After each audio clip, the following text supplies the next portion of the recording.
Alright guys and gals out there, so a lot of you probably heard a lot about Blue Demon Meliodas and how he's this amazing unit, and trust me, he is, and you will not be disappointed. If you're unaware of his skill sets, you're going to find out what that bad boy can do in today's video, but that does not mean that he's invincible, and there is a beast on the other side, and he is known as Red King, or King of the Fairy King, Harlequin if you want to be technical.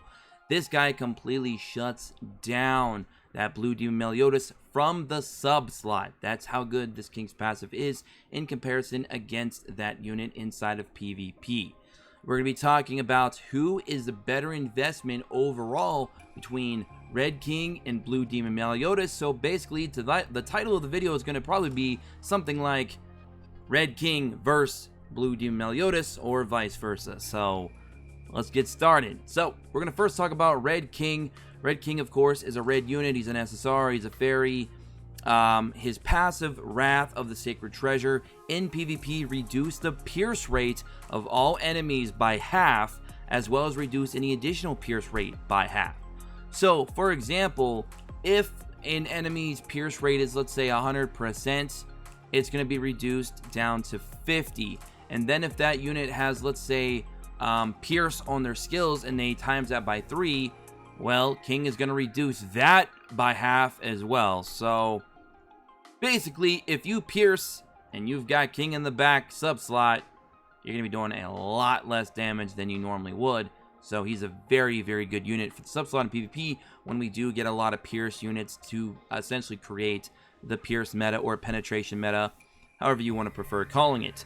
Now, on skill 1, at rank 3, he inflicts a damage equal to 100% of attack on all enemies, disables recovery skills for 2 turns. Now, he picks up that disable recovery on a rank 2, but it's only for 1 turn. So he gets that for 2 turns. It's an 180% attack. So it doesn't do a ton of damage, but it is classified as a debuff.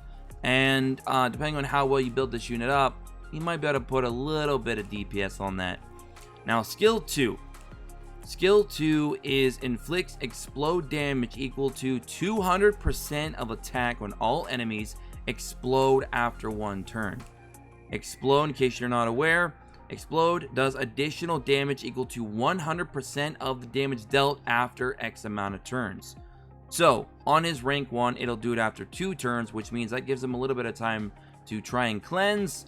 Rank 2, it does it after 1 turn, and rank 3 does it after 1 turn. Now, they could still technically cleanse that, but if they can't, they're going to get dealt a little bit of damage from whatever damage you already done, 100% in fact. So, it's a very interesting skill that he does, but they're both AoEs, which makes him actually a farm unit as well. Even though they don't have it listed here as a farmer, he technically could be a farm unit if you really, really need him to, but since his multipliers are kind of low, a lot of people prefer not to use them.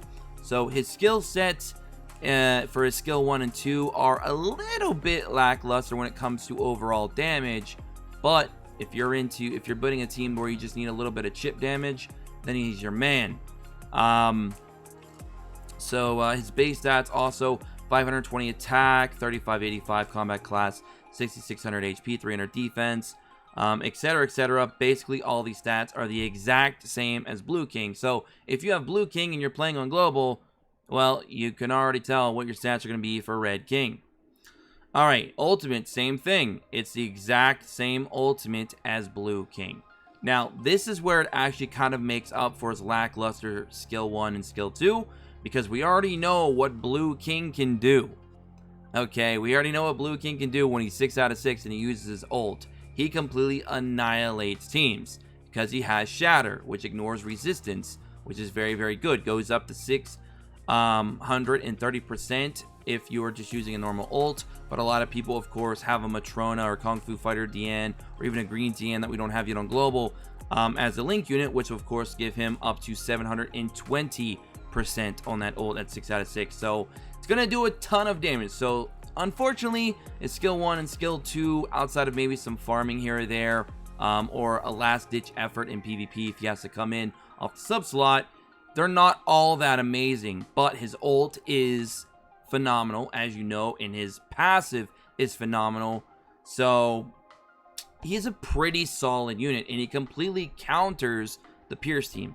His passive alone makes him phenomenal. Now, we're going to go ahead and talk about the next unit here on the list. The verse battle unit here. His opponent, Blue Demon Meliodas. Let's go. Get ready. Get ready, ladies and gentlemen. All right. Knight of Wrath, Demon Meliodas. Now, don't get too excited.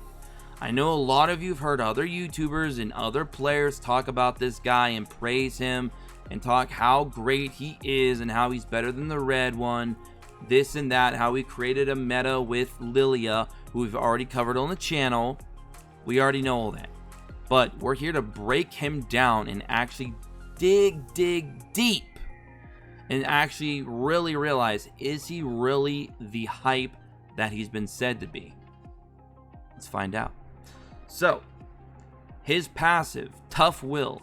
When the hero has 4 or less ultimate move gauge, basically if he has 4 orbs or less, the hero's attack skills cannot be disabled. Basically, if a Gother tried to hit you with a rank 2 on his attack disable skill while he has 4 orbs or less, it's not going to work. So that already is very good. Skill 1. This is what makes him amazing in PvP cleave teams with Lilia, and of course in general farming again with Lilia. They're kind of they go hand in hand. You kind of want one with the other. So inflicts pierce damage equal to 250% of attack on all enemies. Now his pierce is actually base 40%. His crit chance is 50%, and if you go ahead and link him up with Arthur, that's going to be another 19%. So you're going to be pushing with cosmetics and Awakening close to about 70% or so crit chance. So he's going to crit quite a bit. Now his crit damage is kind of low, but it doesn't matter. If you add that crit damage on top of the pierce, he's going to be doing a lot of AoE. Okay, and his base attack is also 550, and he also has one of the higher combat classes at almost 3900. So this dude is a total package. Now, let's go into his skill 2. He does corrosion damage equal to 20% of max HP on all enemies for 3 turns. At rank 1, it's 15 for 2, and of course at rank 2, it's 20 for 3. Now, what corrosion is it kind of works like a DOT, but it's also not a DOT. It's really interesting. What it's really doing is it's essentially lowering the enemy's HP by that percentage, which in itself is kind of doing that damage. Because if you're lowering an enemy's total HP by a certain amount, it works like damage in a way. It's really interesting, corrosion is. So, some of you might be a little bit confused when you first see that in action, but you'll start to understand what's really happening. It's literally lowering the HP, but it's also, in a way, damaging because it's still taking away. And when you take away HP, that's pretty much damage, right? So it's pretty much, it works like a DOT. Just put it that way. Damage over time. His ultimate is Weak Point. And you know what Weak Point is. If they're debuffed, you're going to do a crap load more damage. Weak Point 3 times damage, in fact. And if you play with Jericho, you know all about how Weak Point works. And even if you have dealt with, of course, Red Demon Meliodas. So the same ult that he has. Which goes up to 660 with, of course, Merlin attached to him at 6 out of 6. So his ult's going to hit like a truck, and he has a debuff here to support him being able to use that as well. So his skill set is very good. Overall, he's an amazing farmer alongside Hauser. Those are probably the 2 best farmers I can think of right now off the top of my head. Outside of maybe the farmer Green Diane, she's also a pretty good farmer. So, very solid unit in PvE for generalized farming, especially if you have Lilia for the additional pierce. But in PvP, he really needs Lilia to be good. If you do not have Lilia and you have Blue Demon Meliodas, he loses a lot of value in PvP, and this is something that people don't want to talk about. They want to hype him up, fall in love with him, whatever. He is an amazing unit. Don't get me wrong, he's fantastic. But without Lilia, he suffers a lot in terms of damage potential. His pierce damage goes way down without that Lilia to help buff him up. So we need to understand that. And without Lilia, I would dare say that I would consider Red Demon Meliodas a little bit more of a damaging DPS threat in PvP than Demon Meliodas. Because Red Demon Meliodas is self-efficient. He can do all that damage from himself. Whereas with Blue Demon Meliodas, he needs Lilia there as kind of a crutch to lean on to get that full maximum damage potential. But now when you got both together in the same team, look out. Fireworks are going to go off. If he goes first, there's a good chance he's going to cleave you on turn 1. Especially if you have Gowther and you can rank that up to a rank 2 or 3. Pierce 150, 250%. And then you're looking at base 120% pierce rate, and then add Lily on top of that, and then whatever pierce you get additionally from gear, which you're going to build him with attack, defense with pierce on the substats, maybe even attack crit damage, because his crit's going to be around 70% plus. So you're talking a lot of damage potential with Lilia, but remember, it's with Lilia. So if you go and pull for Lilia, then you're obviously going to try and pull for Demon Meliodas. But if you skip Lilia and you pull Meliodas, you might have to wait a while before Lilia's banner comes back, because she's only going to come back probably in original character banners, which are very limited. And, you know, you don't want to miss out on that, because then at that point, your Demon Meliodas is just going to be an over-glorified farm unit at that point. And that's not what you want. So Demon Meliodas is an amazing unit, but does require a little bit of a crutch with Lilia to reach his full potential. But outside of that, amazing. Now, for what you all came here for, I think, who is a better investment overall? Blue Demon Meliodas or Red King? Now, we have to look at it from a couple perspectives. Blue Demon Meliodas is an exceptional unit for farming. Red King can farm, but he's doing nothing in comparison damage-wise to Meliodas. So Meliodas is going to win in the farm comparison. So, who's the better farmer? Blue Demon Meliodas. Who has the better passive for PvP? Red King. Who counters each other in PvP? Red King. So in terms of PvP, Red King actually wins out. For the simple fact, all you got to do is throw him in a sub slot. And then we haven't even talked about when you pair him up with Valenti. So, you know, you got Red King that wants Valenti, you got Blue Demon Meliodas who wants Lilia.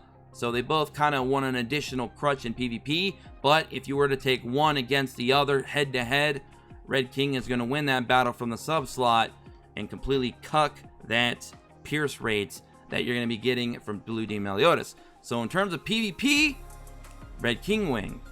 Red King wins. Blue Demon Meliodas wins in PvE. So they're kind of, you know, split there.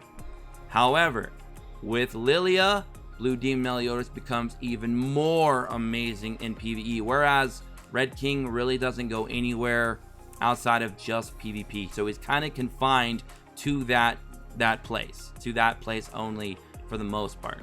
So I have to tip my cat and tip my cat. Oh my goodness. Tip my cap to Blue Demon Meliodas. He edged out Red King in terms of overall investment. I thought a little bit about this. That's why the video took a little while to get out. I wanted to get this video out earlier, but yeah, Demon Meliodas just edges out Red King, because don't get me wrong, Red King is amazing. That ult's going to nuke. That passive is fantastic in PvP. He's going to just hurt so many teams' damage potential. And he's going to be countering this team that you're going to be seeing at some point soon in the future with Blue Lilia and Blue Demon Meliodas. So with all that said, let me know who you think won in the description below. Again, my personal opinion is Demon Meliodas just edges out Red King. But, you know, maybe some of you have a different take on it. I'd love to see what you guys and gals say in the comment section below. Don't forget to like the video if you want to see more videos like this. And if you guys have a different idea for two units to go against each other that you want to hear me talk about and break down and do an analysis for, let me know that in the comment section. I'll try to get to those in the future. And like the video if you did. Again, subscribe, tick notifications, join the channel. We're almost at 24K. Join us in the Discord below. And if you guys want to play the game in full screen and support the channel, use my BlueStack affiliate link in the description as well. And I'm gonna catch you guys all in the later. I'm gonna catch you guys all in the later. There you go. That's a new one for you for the week. Peace.